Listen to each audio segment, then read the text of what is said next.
Hello there, you're welcome back to Biology Video Lectures with Akerele Olademiji Philip.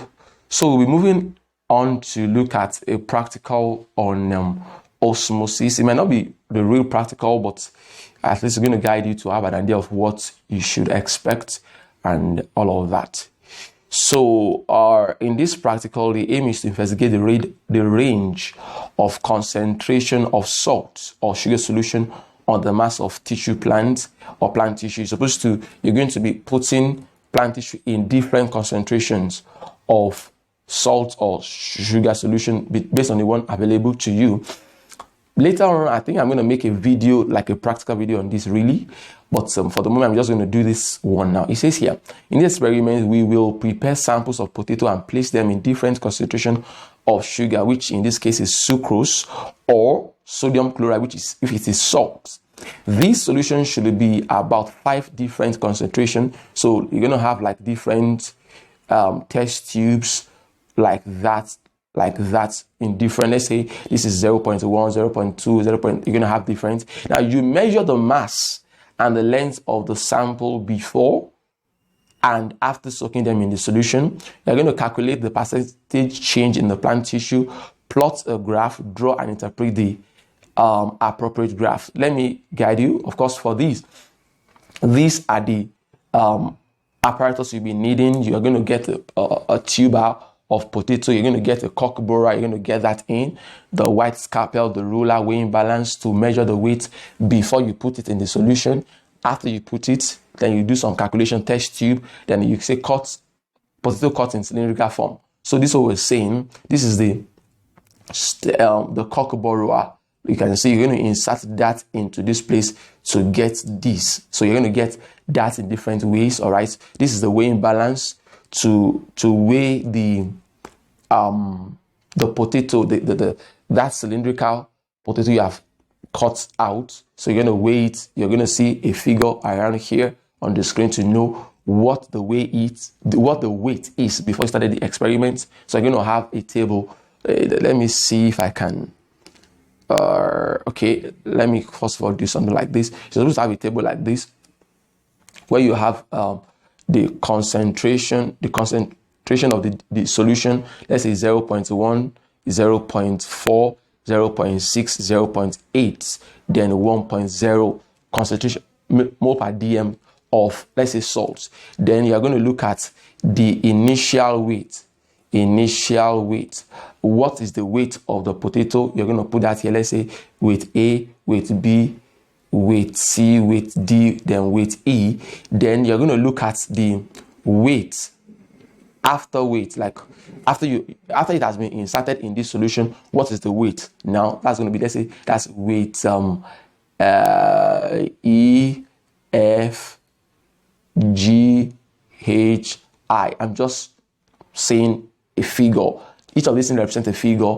Then you're now going to get the difference in weight. You're going to check the difference. You're going to this minus this.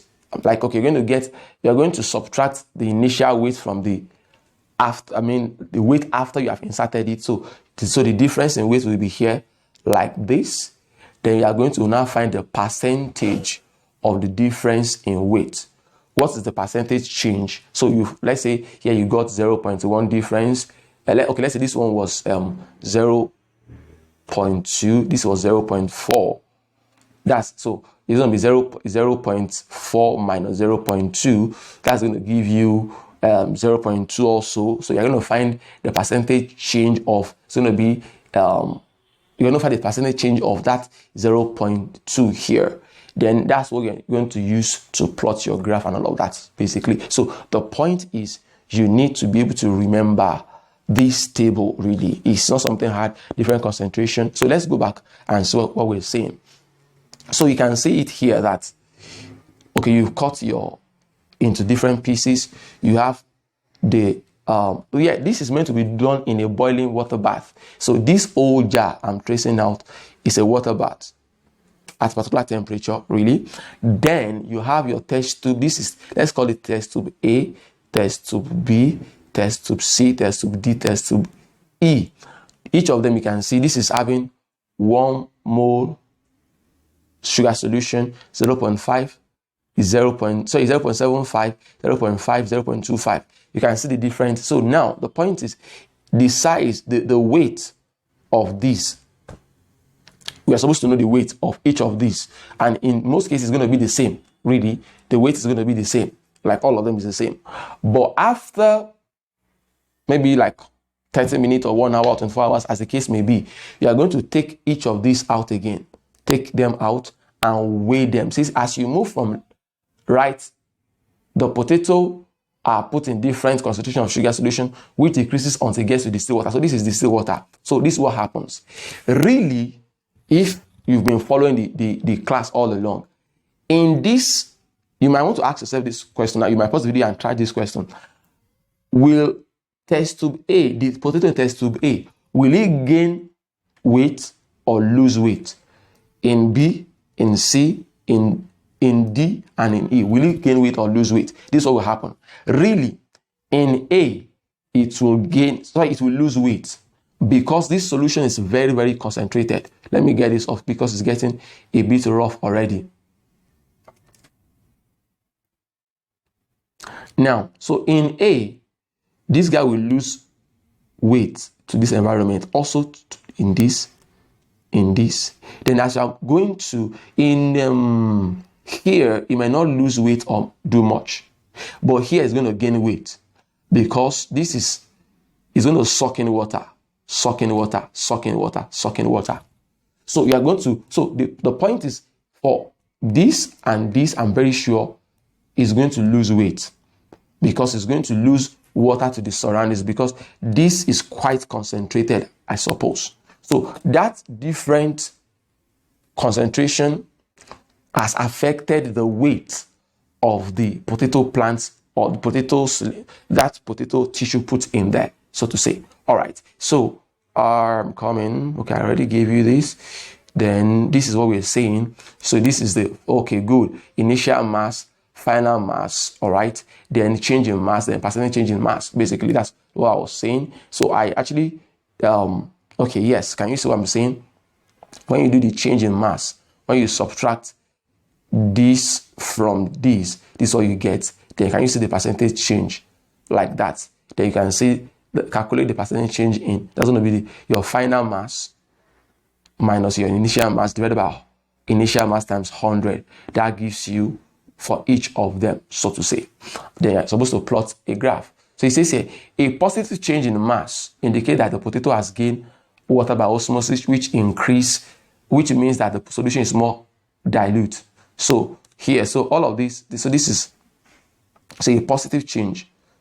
That change in mass, all this positive means they've gained weight, so to say. So it says, on the other hand, if there is a negative percentage change, this suggests that the water moved out of the potato, which means the solution is more concentrated. So for all of these ones, the solution around it means the solution around, oh, beautiful. Can you see what I was saying? Can you see?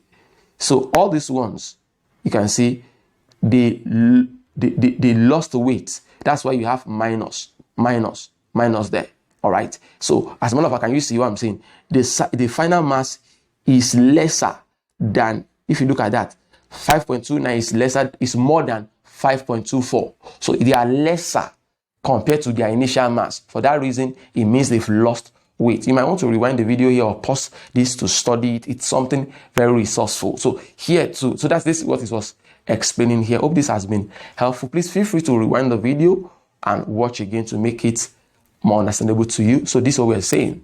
So when you plot the graph, so you can use what is happening. So change in the mass over plotted against concentration of sucrose. So the concentration is from 0.2, 0.4, 0.6, 0.8, then 1 point.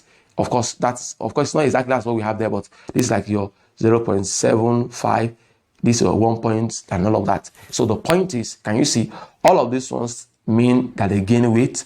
All of this one means that they lose weight because the solution was concentrated than the way they are. All this has been helpful all the way. So I'm going to see you in the next video.